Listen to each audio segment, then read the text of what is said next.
कश्मीरी पंडितों का विस्थापन, सच के पीछे का सच। कश्मीर के इतिहास का एक बेहद दर्दनाक किस्सा। 1990 के जनवरी की वो दहशत भरी सर्द रातें शायद ही कश्मीर के पंडित परिवार भूल पाएंगे। बसे बसाए परिवार, घर बार, कारोबार उजड़ गए। सामने था केवल एक अंधकारमय अनिश्चित भविष्य। कश्मीरी पंडितों पर गुजरी इस त्रासदी को भाजपा और आरएसएस हमेशा से एक राजनीतिक ब्रह्मास्त्र की तरह उपयोग में लाते रहे हैं। वे इसे पिछली सरकारों को दुर्बल साबित करने के सबूत के रूप में पेश करते हैं। पंडितों पर किए गए अन्याय का प्रमाण देकर वे भारत के हिंदू आबादी के मन में मुसलमानों के प्रति नफरत जगाने का प्रयास करते हैं। इसी घटना का कारण देकर उन्होंने हाल ही में कश्मीर की जनता की आवाज को कुचलने का काम किया है।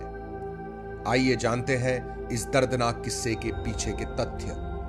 पाकिस्तान की साजिशों की वजह से 1947 से ही कश्मीर कई बार अशांत रहा है, लेकिन 1990 में हम कश्मीर को उग्रवाद के एक अलग ही चरम बिंदु पर पाते हैं। इस दौर में उग्रवादियों की हिम्मत इतनी बढ़ गई थी कि वे खुलेआम पंडितों को कश्मीर छोड़कर जाने की धमकियां देने लगे। और उस वक्त केंद्र में किसकी सरकार थी? जी नहीं, उस वक्त कांग्रेस की सरकार नहीं थी। दिल्ली में तब भाजपा प्रायोजित वीपी सिंह की सरकार थी। जी हां, देश में अलगाववादियों को इस तरह छूट देने का श्रेय भाजपा और उनके मित्रों को ही जाता है। उग्रवादियों का हौसला उस दौरान इस कदर कैसे बढ़ा, तो उसका भी श्रेय इसी केंद्र सरकार को जाता है जो भाजपा के समर्थन पर टिकी हुई थी। दरअसल अनुभवहीन वीपी सिंह सरकार कश्मीर को लेकर कोई पहलकदमी करने की स्थिति में नहीं थी। देश के गृह मंत्री के रूप में कश्मीर के मुफ्ती मोहम्मद सईद को लाया गया। मुफ्ती के शपथ ग्रहण के ठीक 4 दिन बाद यानी 8 दिसंबर को उनकी बेटी डॉक्टर रूबिया सईद का कश्मीर में अपहरण किया गया। रूबिया की रिहाई के बदले पहले 3 और फिर 5 आतंकवादियों की रिहाई की मांग की गई।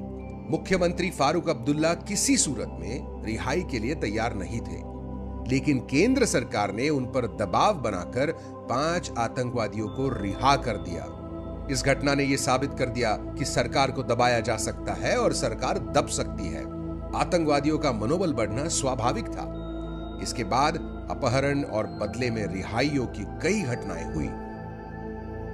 कश्मीर द वाजपेयी ईयर्स इस किताब में आईबी के संचालक तथा रॉ के सर्वोच्च अधिकारी रहे एएस दुलत लिखते हैं, 1979 और 90 के जाड़ों में श्रीनगर एक भयानक भूतहा शहर जैसा था जो युद्ध के तांडव का आरंभ देख रहा था।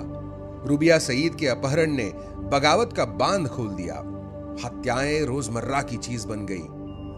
बमबाजी और फायरिंग अब मुख्यमंत्री के आवास के पास के सबसे सुरक्षित इलाकों में भी होने लगी थी। ट्रकों में बंदूकें लहराते हुए युवा कैंट क्षेत्र के पास दिखाई देने लगे थे। आतंकवादियों द्वारा शहर के केंद्रीय इलाकों में मिलिट्री परेड होती थी। उस समय की राजनीतिक प्राथमिकता कश्मीर पर ध्यान देकर परिस्थिति को काबू में लाना यह होनी चाहिए थी, लेकिन आरएसएस और भाजपा कोई और गेम प्लान में लगे हुए थे। जी हां, अडवाणी की अगुवाई में वो तो देश भर में रथ यात्रा चलाकर हिंदुओं को भड़काने में लगे हुए थे। अगर भाजपा को देश हित की कोई भी चिंता होती तो इस यात्रा के बजाय पंडितों की सुरक्षा का प्रयत्न करते। लेकिन उन्होंने ये भाप लिया था कि कश्मीर में उग्रवाद जितना ज्यादा बढ़ेगा उतनी ही देश भर में मुसलमानों के खिलाफ नफरत फैलाने में उनको मदद होगी। तो इस गेम प्लान का पहला कदम था उनके चुने हुए व्यक्ति के हाथ में कश्मीर की कमान सौंपना। उन्होंने दबाव डालकर आरएसएस विचारों के जगमोहन को राज्यपाल के पद पर बिठाया, चुने हुए सरकार को हटाया और राष्ट्रपति शासन लगाया। गेम प्लान का अगला कदम था परिस्थितियों को और तनावपूर्ण बनाना। जगमोहन ने आते ही ऐसे वक्तव्य शुरू किए कि जिनसे कश्मीर के आम लोगों का सरकार पर से भरोसा ही टूट गया। जगमोहन ने अपने भाषणों में कहा, कश्मीर का हर मुसलमान आतंकवादी है। जब तक सारे आतंकवादी मारे नहीं जाते, यहां शांति नहीं बहाल होगी। इसके साथ ही लोगों पर सीधी गोलीबारी और आम नागरिकों की मौतों का सिलसिला शुरू हुआ। कश्मीरी जनता के गुस्से और असंतोष में एकदम से उछाल आया और अधिक से अधिक लोग भारत विरोधी जुलूसों में शामिल होने लगे। 1990 में कश्मीर गए जस्टिस तारकुंडे, जस्टिस सच्चर और विशेषज्ञों की टीम ने लिखा है, जनवरी 1990 में जगमोहन के आने के बाद भयावह दमनात्मक कार्रवाइयों से घाटी की सारी मुस्लिम आबादी भारत से कट गई है और उनका ये अलगाव अब कड़वाहट तथा गुस्से में बदल गया है। जम्मू और कश्मीर के मुख्य सचिव रहे अशोक जेटली कहते हैं, जगमोहन ने 5 महीने में वो कर दिया जो आतंकवादी 5 सालों में नहीं कर पाते। वास्तव में कश्मीर में उस दरमियान हिंदू और मुसलमान दोनों राजनीतिक कार्यकर्ताओं की हत्याएं लगातार हो रही थी। ऐसे में जरूरी था कि आतंकवाद से असहमत या उसके शिकार कश्मीरियों को साथ लेकर एक तरफ प्रशासन को मजबूत किया जाए और दूसरी तरफ ताकत का समुचित प्रयोग करते हुए आतंकवादियों का मुकाबला करें। लेकिन गवर्नर साहब ने उग्रवादियों द्वारा की गई राजनीतिक कार्यकर्ताओं की हत्याओं को मुसलमानों द्वारा कश्मीरी पंडितों की हत्या की तरफ पेश किया और फिर आया इस गेम प्लान का अगला कदम। जी हां, कश्मीरी पंडितों को घाटी से भगाना। कश्मीर के अभ्यासक और नेता बलराज पुरी बताते हैं कि उस दौरान लोगों की अगुवाई में हिंदू मुसलमान संयुक्त समिति बनाई गई थी, जिसका उद्देश्य कश्मीरी पंडितों का पलायन रोकना था। इसमें कश्मीर के पूर्व मुख्य न्यायाधीश मुफ्ती बहाउद्दीन फारूकी, एच.एन. जट्टू और गुलाम नबी हागरू थे।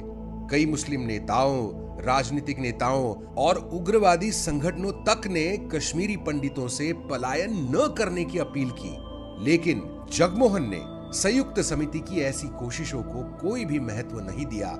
इसके विपरीत पंडितों को हिंदू राष्ट्र निर्माण की कहानी बताकर उन्हें पलायन के लिए प्रोत्साहित किया। कश्मीरी पंडित नेता संजय टिक्कू बताते हैं कि उस दौर में कश्मीरी पंडितों के एक प्रतिनिधि मंडल ने जगमोहन से मिलकर अपनी सुरक्षा के लिए गुहार लगाई थी, लेकिन जगमोहन सुरक्षा उपलब्ध कराने की जगह तुरंत जम्मू चले जाने पर जोर दे रहे थे। तवलीन सिंह बताती है, ये तो सच ही है कि जगमोहन के कश्मीर में आने के कुछ दिनों के भीतर वे समूह में घाटी छोड़ गए और इस बात के पर्याप्त सबूत है कि पलायन के लिए संसाधन भी उपलब्ध कराए गए। 18 सितंबर 1990 को स्थानीय उर्दू अखबार अफसाना में छपे एक पत्र में कश्मीरी पंडित के.एल. कौल ने लिखा, पंडितों से कहा गया था कि सरकार कश्मीर में 1 लाख मुसलमानों को मारना चाहती है, जिससे आतंकवाद का खात्मा हो सके। पंडितों को कहा गया कि उन्हें मुफ्त राशन, घर, नौकरियां आदि सुविधाएं दी जाएगी। उन्हें यह कहा गया नरसंहार खत्म हो जाने के बाद उन्हें वापस लाया जाएगा। इससे यह साफ साबित होता है कि आरएसएस ने अपने स्वयंसेवक जगमोहन को कश्मीरी पंडितों की सुरक्षा के लिए नहीं, बल्कि उनको कश्मीर से भगाने के लिए ही भेजा था। और ठीक यही हुआ। जगमोहन के राज्यपाल बनने के कुछ ही दिनों में पंडितों का यह ऐतिहासिक विस्थापन शुरू हुआ। पंडित मुक्त कश्मीर कराने की जगमोहन की इस सेवा का आरएसएस और भाजपा ने उन्हें खूब इनाम दिया। उन्हें वाजपेयी सरकार में मंत्री पद तक दिया गया। और हम ये भी न भूले कि कश्मीरी पंडितों के हालात पर चीखने चिल्लाने वाले आरएसएस और भाजपा ने वाजपेयी जी के 5 साल और मोदी जी के 7 साल में एक भी पंडित परिवार को कश्मीर में पुनर्स्थापित नहीं किया। और वो करेंगे भी क्यों? आरएसएस और भाजपा के एजेंडे के लिए तो ये जरूरी है कि पंडित वनवास में ही रहे। अगली बार जब भाजपा और आरएसएस किसी को आपका दुश्मन बताकर आपको सुरक्षा देने का दावा करे, तो इतिहास का ये पन्ना जरूर याद